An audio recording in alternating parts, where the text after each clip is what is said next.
What's going on, everybody? This is John J Gaming on the mic here, coming at you with a very special episode of the FCS Dynasty that takes place on NCAA 06, featuring that 06 next mod, as well as like I said before, we got a great episode on tap.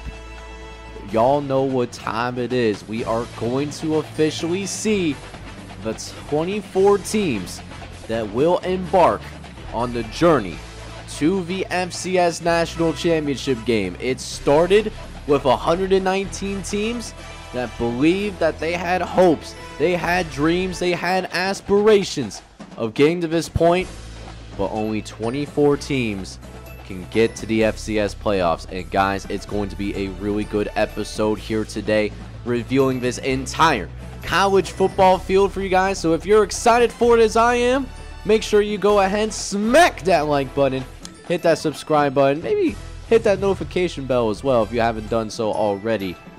And if you guys need a reminder, now those of you that have been following this series for a little bit, you guys may be more aware of how the FCS playoff format works. But for those of you that haven't heard of FCS playoff football, or not really exactly sure how the FCS playoffs work, this is how it goes down. So the top 24 teams do make it to the FCS playoffs. Out of those 24 teams, 8 of them will automatically get a bye into the second round. So if you're seeded 1 through 8 in this FCS tournament, you automatically move to round number 2. You do not even need to worry about a first round game. As for how the FCS playoffs will work in conjunction with NCAA 06, because I'm pretty sure FCS, they actually do have more than 120 something schools and like 10 to 11 conferences. In terms of how the playoffs will actually work, though, there are 10 AQ slots, 1 for each conference, with the exception of the Sun Belt Conference, because they don't have any quote-unquote real FCS teams, right? So if those Sun Belt squads or an independent school, they want to get in, they're going to have to get in through the way of an at-large bid, which goes to the best 14 teams in this FCS Dynasty series that did not end up winning a conference championship. So, with all that being said, let's not waste any more time. Let's dive right into the top 8 teams that will automatically get a bye into the second round. So we start this FCS playoff review with the top overall seed in the FCS playoffs, and there should not be any drama with this one. The number 1 overall seed for the second time in this series is going to go to San Diego State. Now, back in season number 1, they did end up getting that number 1 overall seed, but that being said, they ended up getting upset last year in the quarterfinals by the Montana Grizzlies. So with that being said, as you're going through, seeing these top seeds, just because you get a first round bye does not necessarily guarantee you an opportunity to win the national championship. There's different ways to get there. We've seen that for the year 1 playoffs. It was very chaotic. We could see some chaos like that again this year, but to the credit of San Diego State, they did what they needed to do. They even notched an FBS win. They got an FBS win against Washington, a Power 5 conference. So this San Diego State team, they have been tested. We did see them play against at the time, a ranked UNLV squad.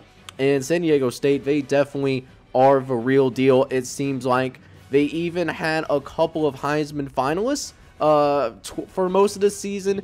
So San Diego State, a very talented football team. They do get that first overall seed, and they will await the winner of the 16-17 matchup that will be revealed later on.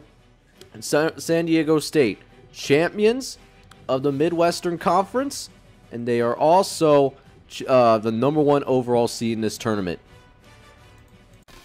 Now, the number 2 overall seed in the FCS playoffs here in year number 2 is going to go to the Dukes of James Madison, and this will be the very first time that they do get to enjoy a first round bye here in this series. Back in year number 1, they were the 15 seed, but despite that, they made it all the way to the quarterfinals before being bounced in embarrassing fashion by Utah State. But we know this team is very talented. They returned a pretty good squad with some good veterans like Maurice Gray and Kenny Raymer to go with it, and they did also end up signing that number 1 class, and that number 1 class, got some good players, guys like Jody Gentry and Tremaine Henderson, both of which are your guys' custom prospects, true freshmen that are contributing to this number 2 team. So even though they aren't conference champions, they are the highest at-large team that is going to be participating in this year's FCS tournament. And as the number 2 overall seed, they will go ahead and await the winner of the 15-18 seed matchup. James Madison representing the ACC conference, their first bid.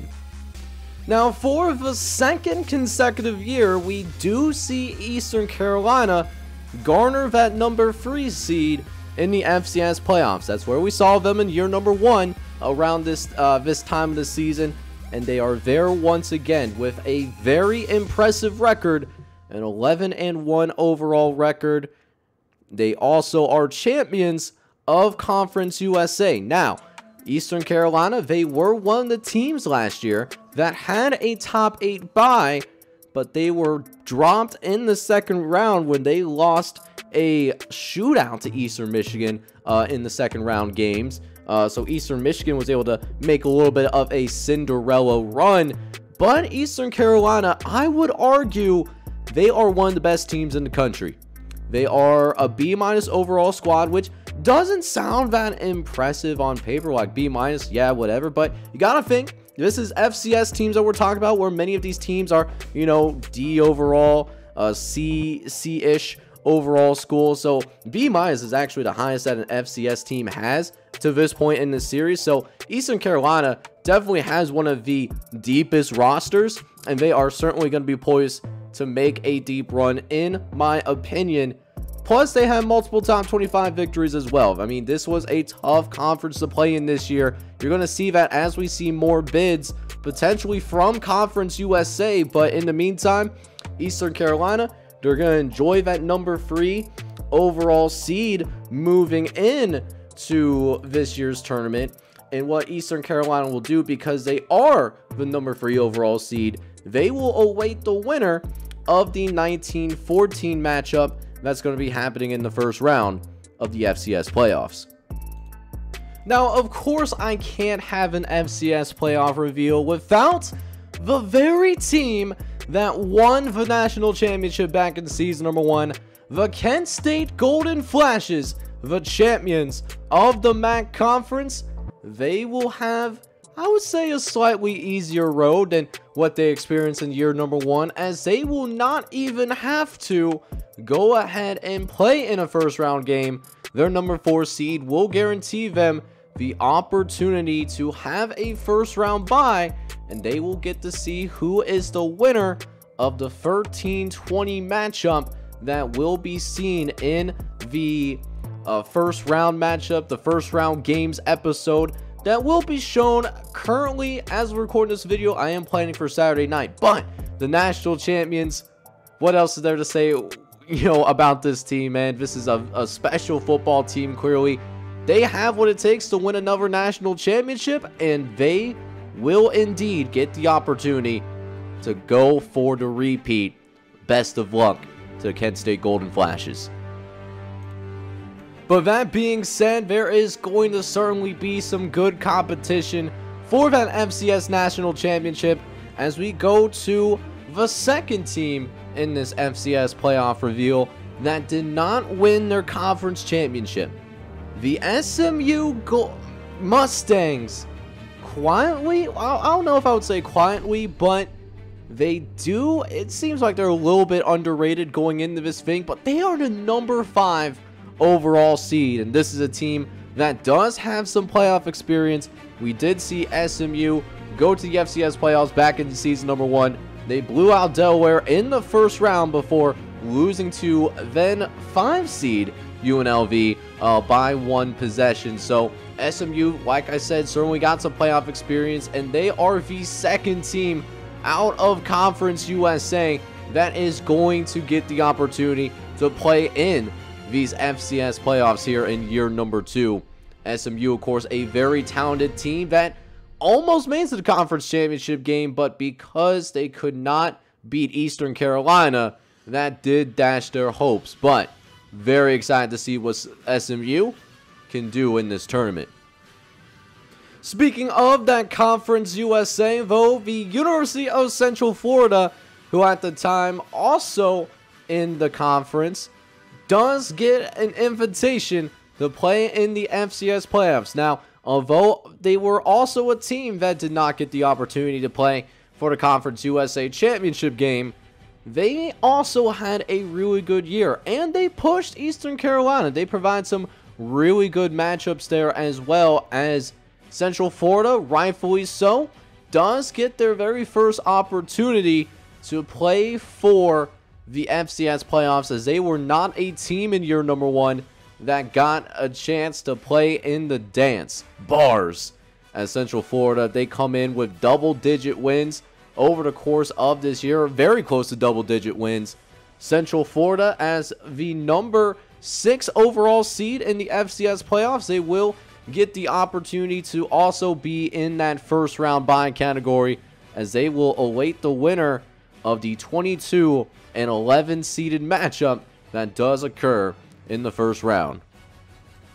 So that leaves us with just a couple more first round byes remaining for the top 8 of the FCS playoffs. And at number 7, we do end up having the Wildcats of New Hampshire University, as they are the champions of the ACC conference after a convincing victory over the Maine Black Bears to secure this top 8 bid. Now, last year, New Hampshire, I thought this was a team that could make a very deep run in the playoffs back in year number 1, but they were actually upset in overtime by Tennessee Tech, who at the time was the sole representative of the Big Ten Conference. But New Hampshire, they do not need to worry about going ahead and losing in the first round if you don't have to play in the first round anyways. So New Hampshire, no matter what happens, they will advance deeper in the FCS playoffs than what they did in year number 1. And listen,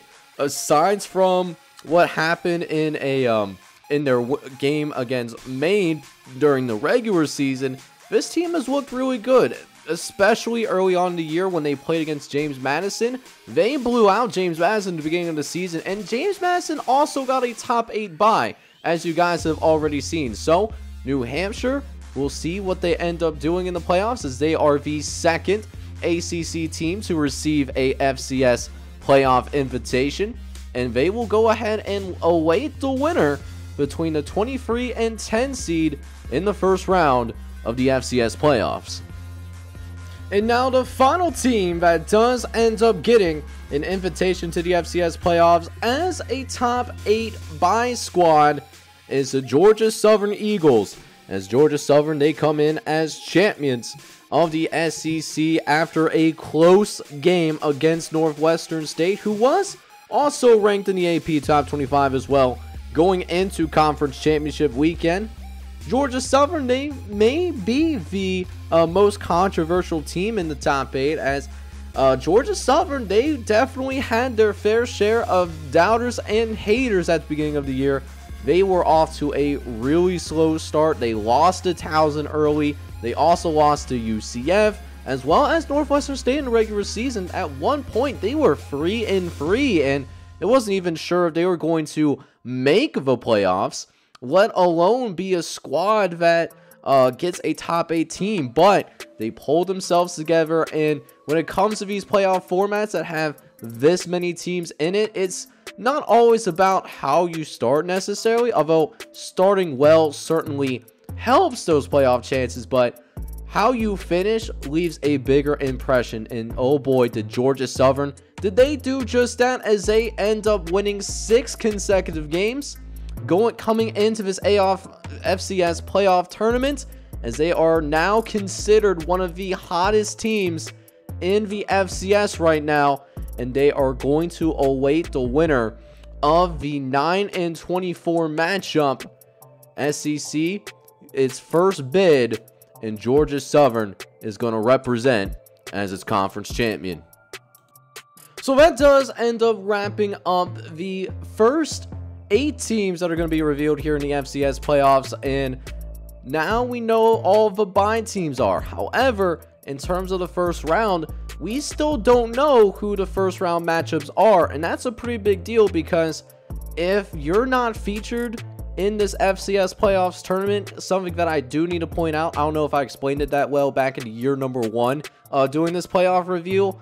If your team does not make this FCS playoffs, you do not get any bowl action. It's not like you go to some kind of bowl game and enjoy yourself there, get a little bit of a teaser for the postseason. No, if you're not part of this group of 24 right now that's going to compete for a national championship, you do not get an opportunity to partake in any postseason action. So it's either all or nothing. But now that I've clarified that, let's go and reveal the other 16 teams now that are going to participate in the FCS playoffs, and more specifically, the first round matchups that we will see in order. So the games that are going to be shown in terms of these playoff reveals, in terms of matchups, that is the order of the games that you guys will see in that first round episode. And without further ado, let's go ahead and reveal these other 16 teams. So the first round matchup that will be shown in the next episode will feature the 17-seeded Florida Atlantic Owls taking on the University of Louisiana Monroe, who does garner that number 16 seed, as these two teams are actually both from the same conference. They both represent the Sun Belt. Florida Atlantic, they are the conference champions of the Sun Belt Conference, but that being said, University of Louisiana Monroe, they had a hotter finish, but it's going to be very interesting to see how these two teams played out, because we haven't seen either team play over the course of year number 2. We have not seen them in gameplay, and that's because neither team has really went up against a top 25 squad yet over the course of the year, or at least at the time that they were actually ranked. So I'm actually very curious to see how this game turns out, because I have no idea, to be honest with you guys, how this is going to go. That being said, though, whoever wins this game is going to have a very interesting challenge moving forward, as the winner of this game, of course, will take on the number 1 seeded San Diego State Aztecs in the second round. But congratulations to both of these teams, however, for making their very first appearance in the FCS playoffs within this series. Speaking of a team that we did end up seeing before, we got the Brown Bears, who are champions of the Ivy League. They do end up getting that 24 seed, and they will take on the Owls of Temple, who are an independent school, but despite that, they did end up earning the number 9 seed here in the FCS playoffs. But listen, even though they have dramatically different seeds, I would personally not be surprised if, I won't say Brown is going to go ahead and pull the upset on Temple, because Temple does have a good football team. I mean, they're number 9 in this tournament for a reason. However, that being said, Temple has not really been tested over the course of this year, right? They did not have a single top 25 victory to their name. Now, they did play against Central Michigan. They did play against, there was another school that they went up against. They're 1-1 in the against FCS playoff teams. But that being said, though, Brown is a very talented football team. They pushed James Madison to the brink first and foremost way back in week number 2, and that game actually went to overtime, and Brown actually had a chance in overtime to win that game, but just couldn't get it done.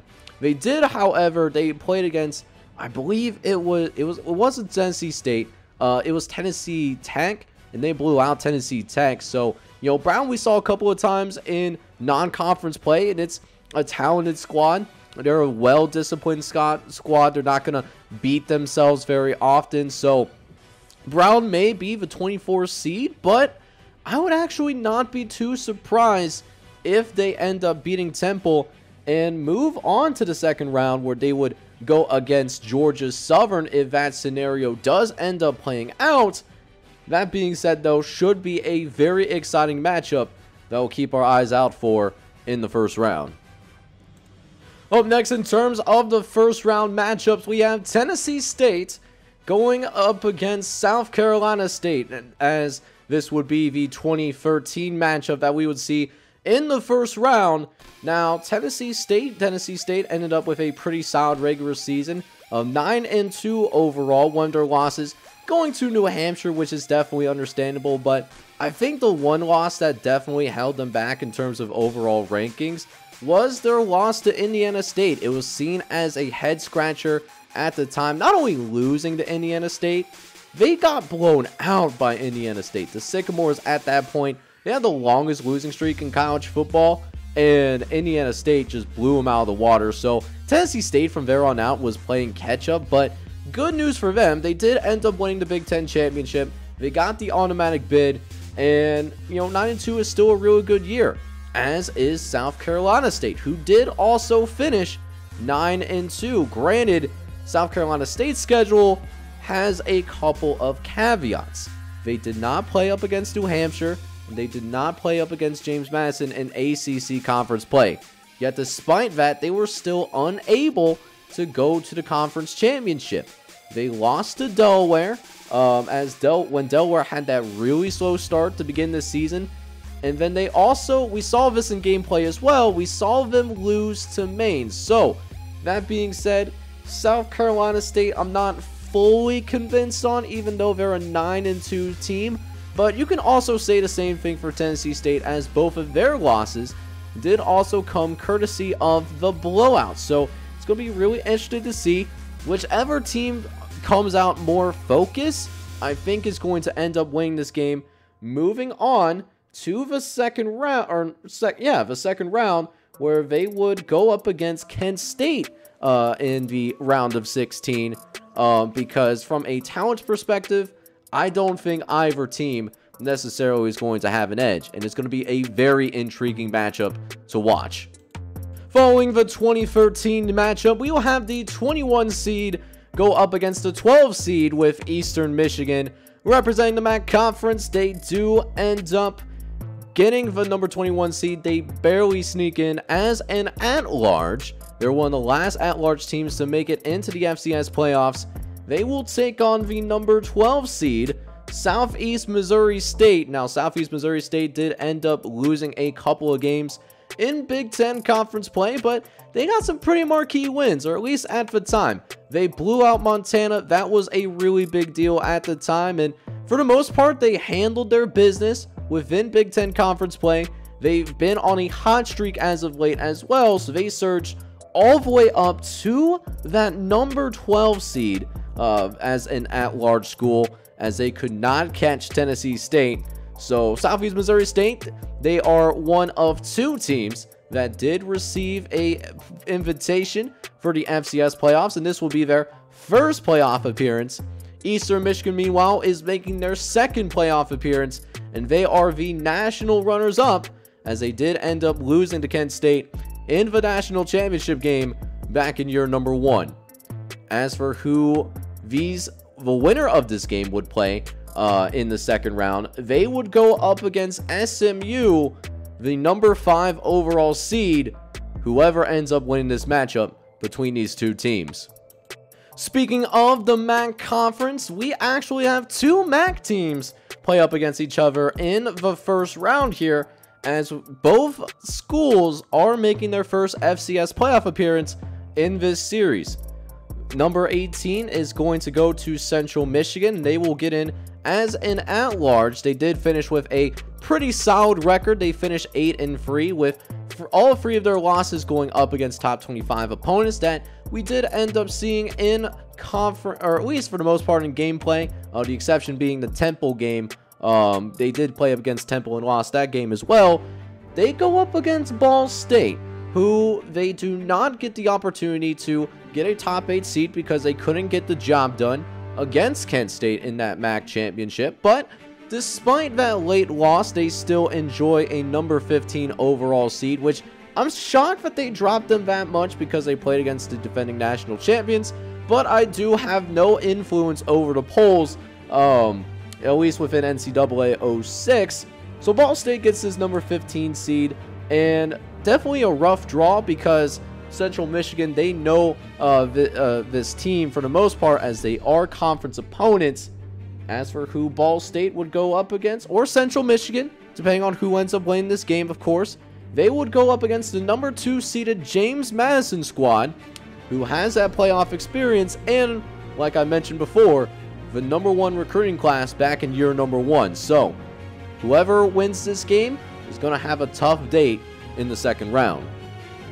Now, as for a first round matchup that is not between two teams from the same conference, we have the 23-10 matchup that will feature the number 23 ranked Idaho Vandals and the 10th seeded Texas Southern Tigers. Now, Idaho does have more playoff experience in this series than Texas Southern, as Idaho, they did make it to the second round of the FCS playoffs last year. They did end up beating Tulane, but they were also blown out by San Diego State, as they had the pleasure of going up against the number 1 seed back in year 1. But Idaho, they're kind of sputtering into the playoffs a little bit, as they lost 2 of their last 3 games. They had a 8-3 overall record, but 7-1 in conference play. That was good enough to win the WAC title. So they got that automatic bid, and that is how they got in to the FCS playoffs. So the result of them winning the WAC instead of Utah State,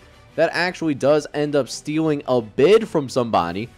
Whereas Texas Southern, you guys might be more familiar with Texas Southern. We saw them in the conference championship episode. They had a tough matchup against Alcorn State, but they were able to pull it out in a track meet kind of fashion, winning 42-28. And not only do they end up getting their first FCS playoff appearance in this series, but they also got a pretty good seed to start out. Number 10 seed overall, definitely not a bad spot to play in as well. They are the home team here for their first round game, so that is definitely a really nice thing that they get to work with here earlier on in the FCS playoffs. They're led by their running back Roderick Matthews. He is one of the better tailbacks in the country, and I'm excited to see how this matchup goes, because Idaho, they're built a similar way of an Alcorn State, and I would say that Idaho is a slightly better version of Alcorn State if we look at the roster as a whole. So this could provide some intriguing matchups here. We'll see how Texas Southern handles Idaho, and the winner of this game, of course, will go to the second round and take on the 7th seeded New Hampshire Wildcats. Speaking of Utah State, though, we will end up seeing them once again in the FCS playoffs, even though they do not win the WAC Conference Championship once again, as they will not be a top 8 seed. They will actually start things off a little bit in a lesser position, but they still in the top 16. Utah State, they are the number 14 overall seed in this tournament, and they will take on the Buffalo Bulls, who do end up making their very first appearance in this tournament, in this series. Buffalo coming in as the number 19 seed. They are one of now 5 teams from the MAC conference that does end up getting an invitation to the FCS playoffs. So needless to say, this has been a very successful year for the Buffalo Bulls over the course of the, not necessarily for Buffalo, but a very successful year for the MAC conference. They will be considered, I would imagine, the best conference in college football going into the playoffs, as not only do they have the most bids, but they do have the defending national champion as well. But that's besides the point. Buffalo, of course, is a solid team. They're still reeling from the tragedy that happened in Buffalo, and our hearts do go out to them. And 1 year after that, they are here now with a chance to bring home an FCS national championship. But Utah State is not going to be easy by any stretch of the imagination. Utah State, they have that playoff experience. This is their second appearance in this tournament, and they will also get the opportunity. They were there in the semifinals last year, so they made a deep run last year. It's a somewhat similar roster, but either way, this could be a learning experience for Buffalo, or we could see some magic happen in the Windy City of the East. We'll just have to wait and see what happens in that next episode. And finally, the final FCS matchup in the first round is going to be the 22-11 matchup that's going to pit the Tulane Green Wave from Conference USA taking on the champions of the Pac-10 Conference, the North Dakota State Bison. Now, the Bison, they did have an opportunity to get a number 8 seed or higher late in the season. They were in a position to get a first round bye. However, late in the year, in week number 15, they were one of the few teams that played 12 regular season games instead of 11. There's, not really a standardization, but it hurts. That extra game hurt the Bison as they lost that game to UMass at the very end of the regular season. So instead of being a top 8 team and getting a first round bye, they're here at number 11, and they are going up against a team who also lost their previous game, and we saw this in the previous episode. The Tulane Green Wave, they get literally the final at-large spot in the FCS playoffs. They got the number 22 seed.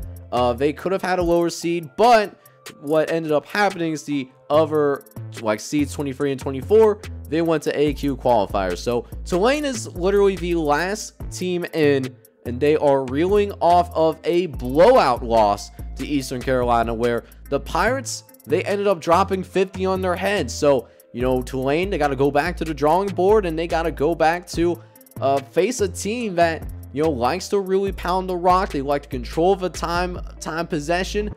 They want to wear down this defense. So it's going to be a really interesting matchup, which, by the way, Tulane does also have their backup quarterback. They do not have their starter as Jack Irvin. He is hurt for the remainder of the season. I talked about this in a conference championship episode, but it's going to be a challenge for Tulane if they want to get past the first round, but not impossible, because North Dakota State, they did end up getting upset in the first round by defending national champions. So we'll see what happens here in what would be the final first round matchup that would be featured in that round 1 episode of the FCS Dynasty. The winner of this game that gets to move on to the second round, they would take on the Golden Knights of Central Florida, who also is from Conference USA, just like Tulane is. So one thing is for certain as we go through the FCS playoff reviews, now that we have hindsight being 2020, just because you're ranked in the top 25 does not mean you get a chance to play in the FCS playoffs. We got the Stanford Bulldogs first and foremost. They were number 25. They wouldn't have gotten in anyways, even if there was no bid steals or anything like that through the for the conference championships, or conferences that don't have championship games awarding a conference champion their own specific way. But Stanford, they got into the top 25. They do finish 6-5, 4-4. So the Big Ten was relatively close to getting 3 teams into the FCS playoffs, but they do end up falling just short in their FCS playoff endeavors. However, that being said though, do things get painful for these two teams that are gonna feel some type of way of not getting to dance. Akron, for example, number 23 in the country. We've seen them in several top 25 matchups over the course of the year. They finish 8-3 overall, but their loss to Kent State at the end of the day is going to really cost them. They lost 41-14 against defending national champions. It brought them down outside the top 25. Now, they do work themselves back in before the season is over, but it's not going to be enough, as look how close they were. Tulane, for example, number 22, it turns out that they were the final at-large team to make the playoff.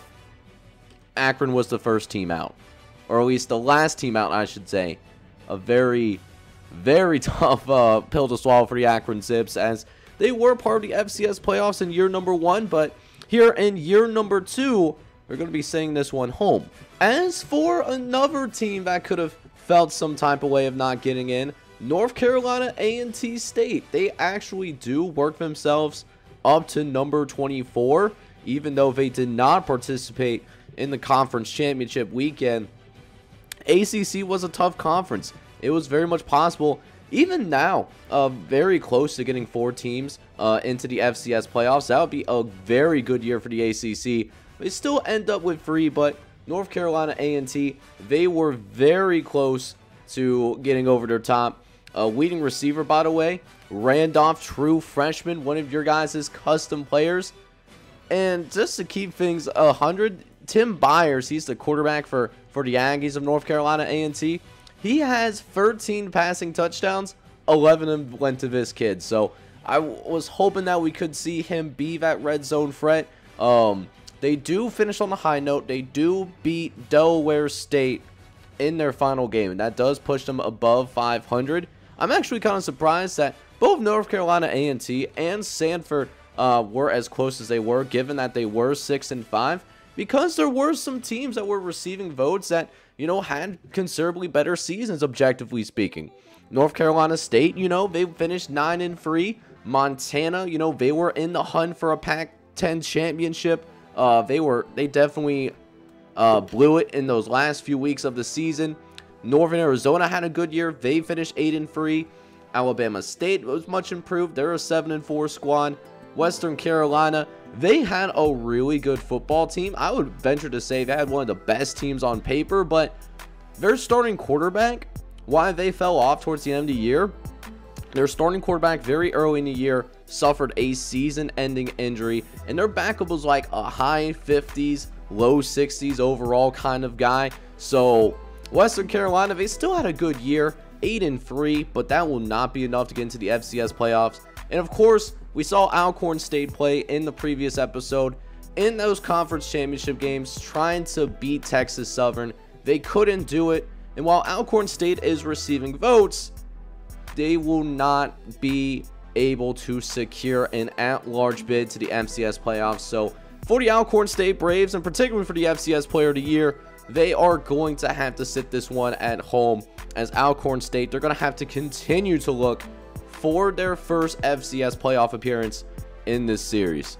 So guys, we have now seen the top 24 teams that have garnered an invitation to the FCS playoffs, and now we get into playoff football. We now narrow it down to the one team that will be declared the national champion of the FCS playoffs, man. So it's going to be a really exciting episode, as next time out we will start the FCS playoffs. We will play the first round games featuring all the teams outside of the top 8 that did not get a bye into the second round. So I hope you guys are excited for that. I hope you guys are ready for FCS playoff action. And by the way, I am bringing back the playoff challenge.